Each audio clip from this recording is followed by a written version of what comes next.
আজ বৃহস্পতিবার, গুরু পূর্ণিমা। আজ সারাটা দিন কিভাবে কাটালাম তাই তোমাদের সঙ্গে একটু শেয়ার করে নিলাম। চলে আসলাম আরও একটা বড় ভিডিও নিয়ে। তোমরা সবাই কেমন আছো? আশা করি খুব ভালো আছো, আমিও ভালো আছি। সকাল সকাল তোমাদের দাদাভাই অফিসে বেরিয়ে যাবার পরে মাকে বললাম একটু সবজিটা তাড়াতাড়ি কেটে দাও, তাড়াতাড়ি রান্নাবান্না শেষ করে আমাকে আবার বাজারে যেতে হবে।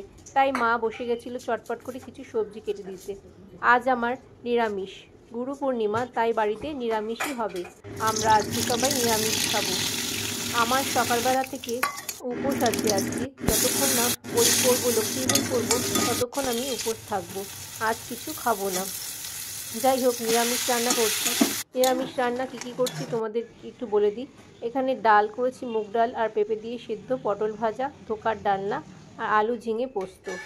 এই রান্নাবান্না শেষ করে আমি ব্যাগ বাটারা গুছিয়ে নিয়ে চললাম বাজারের দিকে, কারণ আমাকে একটু ফুল, ফল আর মিষ্টি আনতে হবে। হ্যাঁ, তাড়াতাড়ি আসবি। আমাদের এখান থেকে বাজার খুব একটা দূর না, কিন্তু রাস্তাঘাটে যা অবস্থা, বৃষ্টি হওয়াতে খুব সাবধানে চলাফেরা করতে হবে। আমি এখানে ফুলের দোকান থেকে ফুল আর ফলের দোকান থেকে ফল নিয়ে যখন মিষ্টির দোকানে আসলাম 11টা বাজে। মিষ্টির দোকান তো পুরো ফাঁকা। যাই হোক, এক ধরনের মিষ্টি পেলাম, সেটা নিয়েই চলে আসলাম বাড়িতে। বাবা রে বাবা! যাই হোক, দোকানপাট শেষ হয়ে গেছে, এবার স্নান করতে চলে গেছি। প্রায় 11:30 পৌনে 12টা বাজে, অনেকটা বেলা হয়ে গেছে। স্নান সেরে আমি চলে আসলাম ঘরে। রোজকার মতো সিঁদুর পরে নিলাম। সিঁদুর পরাটা আমাদের বাঙালিদের একটা ঐতিহ্য, ভীষণই ভালো লাগে সিঁদুর পরতে। তারপরে বৃহস্পতিবার, আজও আবার একটু আলতা পরে নিলাম। আগের বারে তোমাদের আলতা পরে দেখিয়েছিলাম, আজও একটু আলতা পরলাম, তাই তোমাদের সঙ্গে একটু শেয়ার করে নিলাম। চলে আসলাম আমার বসার ঘরে। এখানে আমার মা, বাবা, শ্বশুর শাশুড়ি সবাই রয়েছে, তাদেরকে একটু প্রণাম করে মাকেও একটু প্রণাম করে নিলাম। কারণ আমাদের পৃথিবীর আলো মা বাবাই দেখিয়েছে, তারাই আমাদের প্রধান গুরু, আমাদের শিক্ষাগুরু, দীক্ষাগুরু।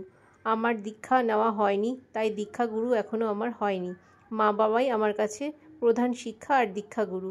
আমি চলে আসলাম ওপরে, ঠাকুরের জন্য ফলগুলো ধুয়ে সব রেডি করে রাখলাম। মালাগুলো এত দেখে শুনে আনলাম, তাও 3টে মালার মধ্যে একটা মালা ফুল যেন মনে হচ্ছে একটু পচা পচা। আসলে বৃষ্টির জল পেয়ে ফুলগুলো খুব একটা ভালো নেই।